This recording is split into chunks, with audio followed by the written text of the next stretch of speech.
Okay, imagine this. It's Belfast, 1972.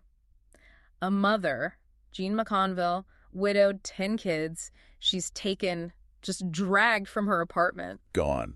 Vanished. And the reason, a powerful group suspects she's an informer. Her disappearance just tears this family apart, leaves the kids orphaned, traumatized, and it kicks off this much bigger, darker story. A real haunting mystery at the heart of it all. Exactly. So today we're getting into Say Nothing, a true story of murder and memory in Northern Ireland by Patrick Radden Keefe. It came out in 2019. Fantastic book. It's not just history, is it? It's like investigative journalism meets narrative storytelling. Right. Keefe meticulously unpacks the legacy of the Trouble. Decades of conflict, extreme violence, loyalty, betrayal, and this overwhelming culture of silence. Just say nothing. That title says so much. It really does. And as we explore this, just so you know, you are experiencing a unique two-host AI conversation powered by Google's NotebookLM, which lets us get deeper into the analysis, make it more dynamic. Yeah, our goal here is really to use Jean McConville's story as a sort of lens, Right. to look at the tangle of people, ideas, the trauma that defined that whole era. And how the personal and political just got completely knotted together. With consequences that are still being felt today.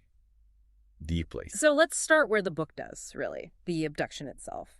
Keefe lays out how the provisional IRA, orchestrated Jean McConville's disappearance. They thought she was an informer, which back then, in that context, that was legal. Absolutely. And it wasn't happening in isolation, was it? This was right in the thick of the Troubles. Sectarian tension, bombs going off, crackdown. Total chaos. Yeah. You had Catholic nationalists and Republicans, Protestant loyalists, the British Army, the police. Belfast, the early 70s was, a war zone, basically. Bombings, riots. Soldiers on the streets. Yeah, constant tension. Yeah. And Keefe shows how that accusation against McConville, whether it was true or not, just tapped into this deep well of mistrust, paranoia. Suspicion alone could get you killed. And destroy families. Just like that. Instantly. Keefe is brilliant at bringing the key players to life, too. People who didn't just live through this, but actively shaped it. Like Dolores Price. Ah, yes. Introduced as this young, really passionate, radicalized woman, an IRA volunteer involved in bombings, major operations, a key figure in that early, intense phase. Driven by fierce conviction. But as the book shows, those convictions, they came with a heavy price later on. Then there's Brendan Hughes. Right. Yeah. Hughes comes across initially as this incredibly devoted IRA commander, loyal, strategic. But his story takes a turn, doesn't it? It really does. He becomes a key figure in the hunger strikes, endures unbelievable suffering for the cause.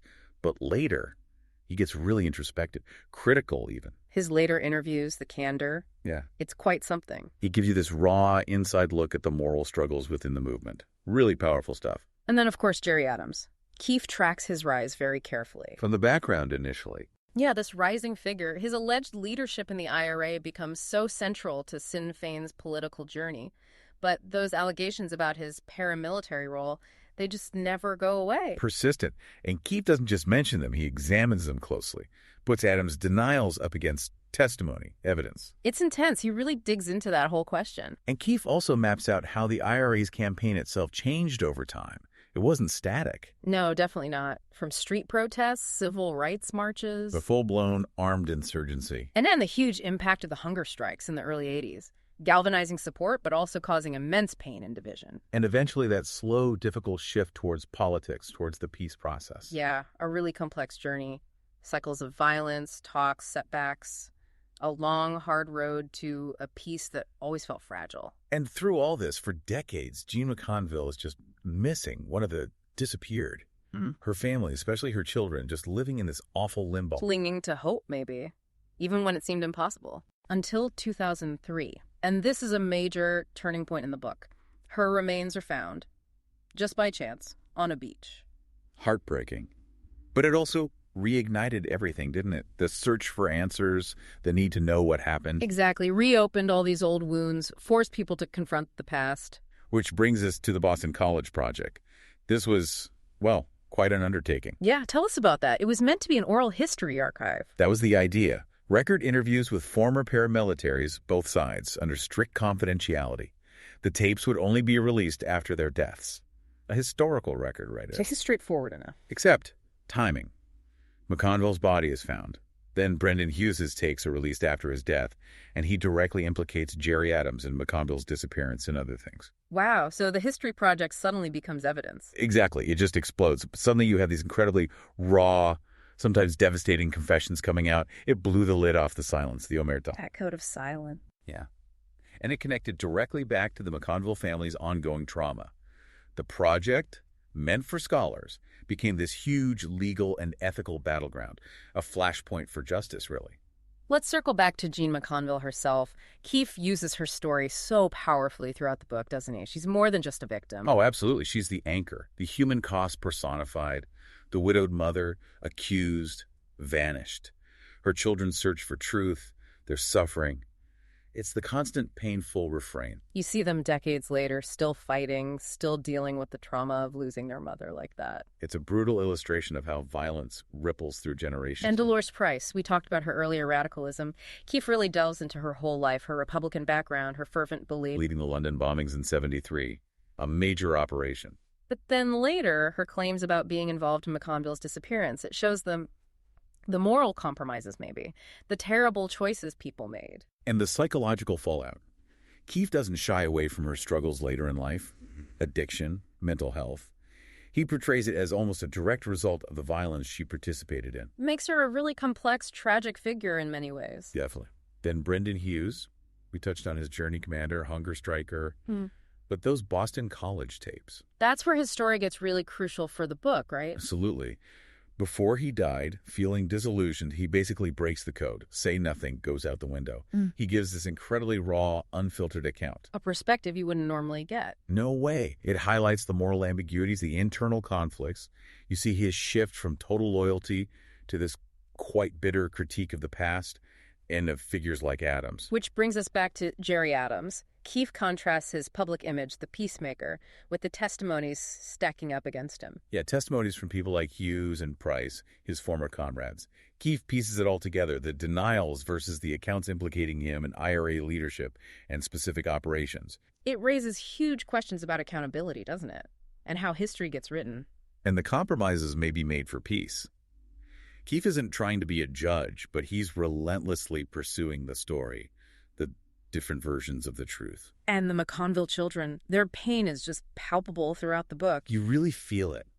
Being orphaned overnight, split up, then spending their whole lives searching for answers about their mom. Against this wall of silence. Exactly. Their story really drives home the lasting psychological damage of the Troubles.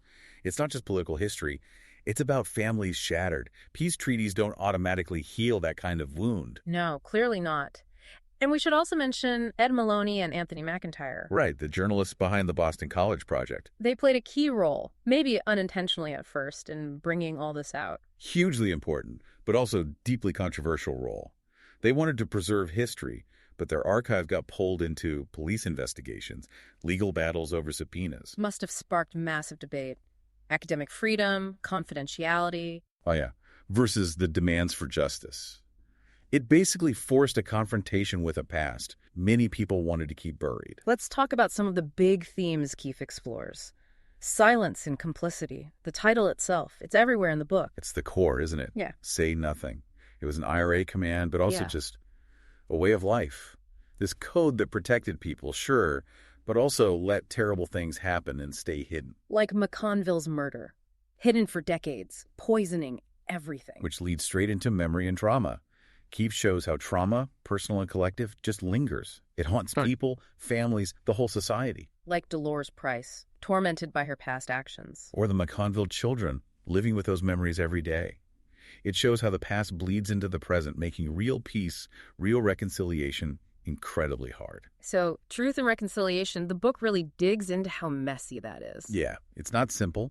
Memory is unreliable. It can be shaped, suppressed. There are huge obstacles to reconciliation when society is scarred that badly. Different kinds of truth, too. Legal truth, what people remember, what actually happened. They don't always match up. Exactly. Keefe asks, can you really have lasting peace without facing the past fully, even the ugly parts? And speaking of grappling with complex histories, you might find our Mindful Moments on our YouTube channel helpful. It offers AI book analysis designed to inspire reflection and rational thought on topics just like these. That's a good point. because Keefe constantly weighs this ideological zeal versus human cost. He looked at the romantic ideas behind the violence. The cause, the revolution. Right. And then contrasts it starkly with the actual human damage. The lives ruined, the moral lines crossed. It forces you to ask, when does a cause, even a just cause, go too far? What's the real price? You see it in Price's torment, Hughes's disillusionment. The moral compromises can eat people up from the inside long after the fighting stops. Keefe also puts the Troubles in a wider context, doesn't he? Colonialism, civil rights. Yeah, the politics of memory. How societies deal with unsolved crimes, unhealed wounds. It resonates beyond Northern Ireland. How do you move forward when the truth itself is still fought over? That broader view is really important. It is. And Say Nothing definitely made waves when it came out. It really reignited public discussion about the Troubles, about truth, justice, memory. Got a huge amount of acclaim, too. Won the Orwell Prize. Deservedly so. For the writing, the investigation, of course, like any book on such a charged topic, there were debates. Some felt his portrayal of Adams, for instance, was problematic or undermined the peace process. That's probably inevitable with this kind of subject. But it shows the book's impact. It hit a nerve. And it seems to have this lasting relevance, influencing how people approach similar issues elsewhere. Absolutely. Journalists, historians, people working in post-conflict situations, they look to this book. You see it cited in documentaries, academic work.